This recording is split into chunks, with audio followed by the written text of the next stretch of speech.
Hello friends, तो देखिए यहाँ पर जितने बच्चे कल यानी 8 मार्च 2025 को रसायन विज्ञान का पेपर देने वाले हैं, तो यहाँ पर उनके लिए आ चुका है 347 कोड जीएच का। फिर बच्चों ये पूरा पेपर जो आपका सोल्यूशन सहित होने वाला है। जी बच्चों, सोल्यूशन भी मिलेगा, उसके साथ साथ आपको इसका पीडीएफ मिलेगा। पीडीएफ के लिए आपको करना क्या होगा, टेलीग्राम पे जाना होगा, अनमोल कर्मी 33 को ज्वाइन कर लेना होगा। या वीडियो के डिस्क्रिप्शन में यहाँ पर आपको डिस्क्रिप्शन में लिंक दिया रहेगा, वहाँ से आप लोग जाकर ज्वाइन करके पीडीएफ को डाउनलोड कर सकते हैं। ये प्यारे बच्चों आपका वायरल पेपर होने वाला है, क्योंकि ये पेपर में जो क्वेश्चन लिए गए बच्चों वेरी मोस्ट इंपॉर्टेंट क्वेश्चन है। इस मॉडल पेपर में सभी के सभी वेरी मोस्ट इंपॉर्टेंट क्वेश्चन है, तो आप सभी लोग इस पेपर को 100% आप लोग तैयार करके जाइएगा। बहुत सारे क्वेश्चन इस पेपर से आने वाले हैं प्यारे बच्चों, तो आप लोग इस पेपर को जरूर तैयार करके जाइएगा, मेरा रिक्वेस्ट है, क्योंकि बहुत सारे इंपॉर्टेंट क्वेश्चन आपको इसी पेपर से मिलेंगे। और मिलेगा तो आप लोग बताइएगा कि सर जी आपके पेपर से बहुत सारे क्वेश्चन आए हैं। तो यहाँ पर बात कर लेते हैं। पूर्णांक आपका 70 था, समय 3 घंटा 15 मिनट रहेगा, समय 3 घंटा 15 मिनट रहेंगे। और उसके बाद में यहाँ पर देखिए निर्देश, सभी प्रश्न करना अनिवार्य है, प्रत्येक प्रश्न के निर्धारित अंक उनके समक्ष दिए गए हैं। तीसरा है गणनात्मक प्रश्नों में गणना के समस्त पद दीजिए। चौथा आपका प्रश्नों के प्रासंगिक उत्तर लिखिए। और पांचवा है जहां आवश्यक हो वहीं हो रासायनिक समीकरण दीजिए। जी पर बच्चों यहाँ पर साफ साफ पूछा है कि जहां पर आपको रासायनिक मतलब आवश्यक हो कि नहीं यहाँ पर रासायनिक समीकरण देना चाहिए वहीं दीजिए। ऐसा नहीं कि जहाँ पर रासायनिक समीकरण पूछे परिभाषा लिखिए, जहाँ परिभाषा पूछे वहाँ समीकरण दीजिए, ऐसा नहीं। जहाँ इंपॉर्टेंट हो वहाँ वहीं पर दीजिए। चलिए आगे बात करें। टाइम नहीं तो सब कीजिए, बट टाइम के आदेशानुसार आप कीजिए ना। टाइम ही ना बचे तो आपको क्या फायदा। पहला प्रश्न है, इस प्रश्न पत्र के प्रत्येक खंड में 4 बहुविकल्पीय प्रश्न दिए गए हैं, सही विकल्प चुनकर अपनी उत्तर पुस्तिका में लिखिए। तो पहले का क्या है कि 400 ml विलेन में 7 ग्राम NaOH घुला है। विलेन की मोलरता ज्ञात कीजिए। प्यारे बच्चों आपने पढ़ा विलेन की मोलरता भार बटे अणु भार इंटू आपका होता है क्या, एक ग्राम में ग्राम होता है, ऊपर क्या हो जाएगा 1000 मतलब W/B इंटू भार, यम लिख दीजिए W/B इंटू 1000, ये आपका हो जाएगा। तो यहाँ से प्यारे बच्चों आप क्या करेंगे, 400 ml दिया है, 400 ml दिया, 7 ग्राम विलेन दिया, NaOH घुला है, तो विलेन की मोल होता है। प्यारे बच्चों आयतन दिया लीटर में रहेगा, लीटर में, तो इसका ऑप्शन नंबर ए करेक्ट हो जाएगा।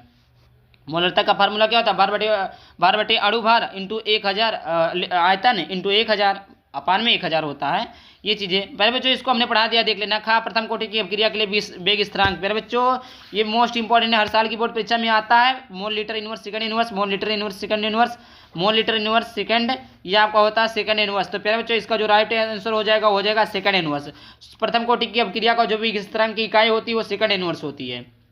आगे बात करते हैं। ग नंबर का प्रश्न है, जल अपघटन पर बेनेमाइट बनाता है, जल अपघटन पर बेनेमाइट बनाता है, कौन बनाता है फिर बच्चों, कौन बताता है। तो यहाँ पर देखिए पहला है बेंजिल्डिहाइड है, बेंजेनोइक अम्ल है, एथिल बेंजोएट है, एथेनोइक अम्ल है। इसमें से कौन सा ऑप्शन सही हो जाएगा फिर बच्चों, तो यहाँ पर देखिए इसका बी ऑप्शन सही हो जाएगा, बेंजेनोइक अम्ल। क्या हो जाएगा, बेंजेनोइक अम्ल हो जाएगा।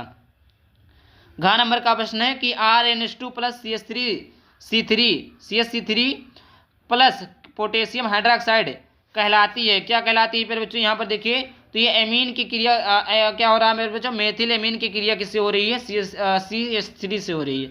गाटरमन का अपक्रिया कार्बल एमीन अपक्रिया, तो यहाँ पर एमीन जुड़ा तो कार्बल एमीन अपक्रिया कहलाएगी। चलिए इस प्रकार याद कर लीजिए ट्रिक से।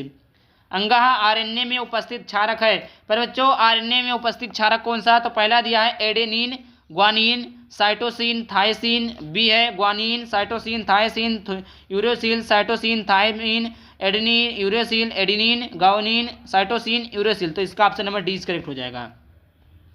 दूसरे का कहा है कि वाष्प दाब में आपेक्षिक अवनमन से आप क्या समझते हैं। वाष्प दाब में आपेक्षिक अवनमन का सूत्र क्या होता है, P0 माइनस PS अपान P0, ये आपका होता है। वाष्प दाब में आपेक्षिक अवनमन से आप क्या समझते हैं, विलेय के वाष्प दाब यो मोल प्रभाव में आपेक्षिक अवनमन के बीच संबंध का व्यंजक लिखिए। P0 माइनस PS अपान P0 बराबर आपका क्या होता है, Na अपान Na प्लस NB,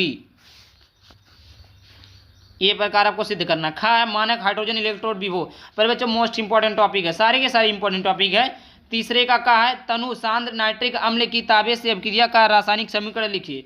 और खा आपका है एक दंतुल लिंगेंड को उदाहरण की सहायता से समझाइए। गा है ग्लूकोज तथा फ्रुक्टोज की संरचना में अंतर स्पष्ट कीजिए। फिर बच्चों ग्लूकोज तथा फ्रुक्टोज और माल्टोज ये तीनों का स्ट्रक्चर आप लोग तैयार कर लीजिए। स्ट्रक्चर 100% एक स्ट्रक्चर आपको बोर्ड परीक्षा में आएगा, तो आप लोग इन 3 स्ट्रक्चर में से किसी एक का स्ट्रक्चर आप लोग तैयार करके बोर्ड परीक्षा में जाइएगा ही जाइएगा।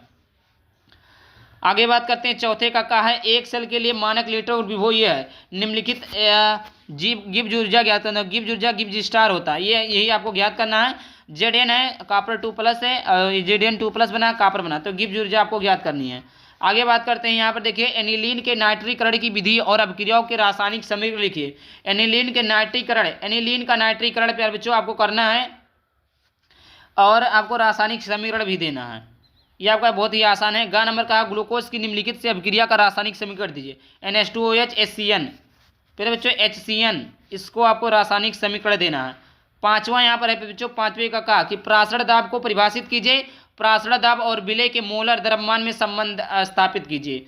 कहा है शून्य कोटि की अभिक्रिया के लिए वेग स्थिरांक के लिए इकाई तथा व्यंजक ज्ञात कीजिए। अभी मैंने मोस्ट इंपोर्टेंट क्वेश्चन डाला था, उसमें बताया था कि शून्य कोटि की अभिक्रिया के लिए वेग स्थिरांक की इकाई के लिए व्यंजक जो है कितना ज्यादा इंपॉर्टेंट है, तो यहाँ पर देखिए आपको फाइनली दिख भी गया। ग नंबर का प्रश्न यहाँ पर देखिए कि संक्रमण तत्वों का सामान्य इलेक्ट्रॉनिक विन्यास एवं 3 अभिलाक्षणिक गुणों को लिखिए। संक्रमण तत्वों का सामान्य इलेक्ट्रॉनिक विन्यास आप लिख देंगे, संक्रमण तत्वों का सामान्य इलेक्ट्रॉनिक विन्यास होता क्या है और इनके जो है अभिलाक्षणिक गुणों को लिखिए। उसके बाद में घ नंबर का प्रश्न है उपसह संयोजन यौगिकों के वर्नर सिद्धांत की व्याख्या कीजिए। उपसह संयोजन यौगिकों के वर्नर सिद्धांत की व्याख्या करना है। आगे यहाँ पर बात करते हैं छठवें का कहा है कि 3 अंतरा हेलोजन यौगिकों के बनाने की विधि का रासायनिक समीकरण और उनके 2 उपयोग लिखिए। 3 अंतरा हेलोजन यौगिकों के बनाने की विधि, रासायनिक समीकरण और उनके 2 उपयोग लिखना है। खा इसी में बच्चों निम्नलिखित पर टिप्पणी लिखिए। पहला, प्राथमिक एल्कोहल का हाइड्रोजनीकरण, हाइड्रोजनीकरण लिखना है बच्चों प्राथमिक एल्कोहल का। खा है फिनाल का नाइट्रीकरण, क्या है बच्चों फिनाल का नाइट्रीकरण, ऐसे आप बना लेंगे फिनाल का नाइट्रीकरण। फिनाल हो गया, यहाँ पर HNO3 का देंगे तो यहाँ पर कितना है 3 है, तो NO2 जुड़ जाएगा, तो ये आपका नाइट्रीकरण हो गया। सल्फोनीकरण, नाइट्रीकरण, ब्रोमीनीकरण, तीनों के तीनों मोस्ट इंपॉर्टेंट है और तीनों में से कोई ना कोई एक आपको बोर्ड परीक्षा में फंसेगा। एनिसोल के साथ फ्रीडल क्राफ्ट अभिक्रिया, एनिसोल के साथ फ्रीडल क्राफ्ट अभिक्रिया, अथवा यहाँ पर है कि निम्नलिखित के लिए रासायनिक समीकरण लिखिए। फिर बच्चों निम्नलिखित के लिए रासायनिक समीकरण लिखना है। पहला कोल्बे अभिक्रिया, दूसरा राइमर टीमन अभिक्रिया, तीसरा दिया विलियम संश्लेषण। ये तीनों चीजें आपको लिखनी होंगी। तीनों आपके यहाँ से 6 नंबर मिलने वाले हैं आपको। अथवा यहाँ पर देखिए 7वें का कहा कि क्लोरोबेंजीन के साथ हेलोजनीकरण, नाइट्रीकरण, सल्फोनेशन, फ्रीडल क्राफ्ट अभिक्रिया तथा बोटेज अभिक्रिया का रासायनिक समीकरण लिखिए। अथवा यहाँ पर हेलोकेन में 1 अणु तथा 2 अणु नाभिक रागी प्रतिस्थापन अभिक्रिया क्रिया विधि समझाइए। खाप का निम्नलिखित रासायनिक समीकरण को पूर्ण कीजिए। यहाँ पर फिर बच्चों रासायनिक समीकरण दिया हुआ है जो कि आपका लॉन्ग क्वेश्चन में आता है, इसको आपको पूर्ण करना है। ये आपको जो खाली डॉटेड स्थान दिख रहा है यहाँ पर आपको भरना रहेगा, ठीक। इसके बाद में अगर अथवा इसको नहीं आता है तो आप इसको लिख सकते हैं, निम्नलिखित पर टिप्पणी लिखिए। कली मेंशन अपचयन, बोल क्रिसर अपचयन, एल्डोल संघनन, केनिजारो अपक्रिया, हेल्प फेलॉड जेलिन संकी अपक्रिया। ये अगर आप पूरा पेपर PDF चाहिए तो टेलीग्राम ग्रुप अनमोल एकेडमी 33 को ज्वाइन कर लेना है। जय हिंद जय भारत, चैनल को सब्सक्राइब भी कर लेना आपसे वीडियो।